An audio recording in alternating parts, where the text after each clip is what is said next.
नमस्कार दोस्तों, हमारे यूट्यूब चैनल में आपका स्वागत है। आज हम आपको बहुत ही प्यारा सुंदर सा कृष्ण जी का कजरी गीत सुनाएंगे।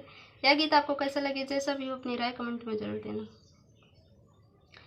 कैसे खेलल जाई सावन में कजरिया, बदरिया घेरे आई सखिया। कैसे खेलल जाई सावन में कजरिया, बदरिया घेरे आई सखिया। झूला पड़ब वृंदावन में लागई सोच के डर मोर मन में विंद्रा। झूला पड़ल वृंदावन में लागई सोच के डर मोर मन में। कान्हा छकी लई है हमारी डगरिया, बदरिया घेरे आई सखिया।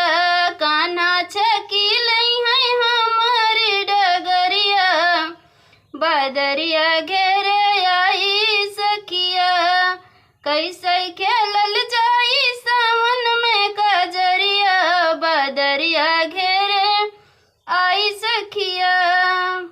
मदन मुरारी छल बिहारी कैसे प्रीत लगाऊं, आन बान और शान ब्रिज के कैसे तुम्हें दिखाऊं।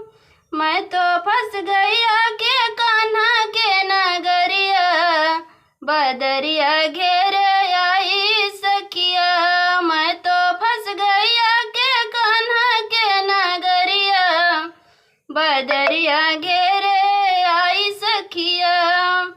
कैसे खेलल जाई सावन में कजरिया, बदरिया घेरे आई सखिया। मन मन हारी तू तो घूमे गाँव गली और घर घर में। मनहारी तू तो घूमे गाँव गली और घूमे जाके घर घर में।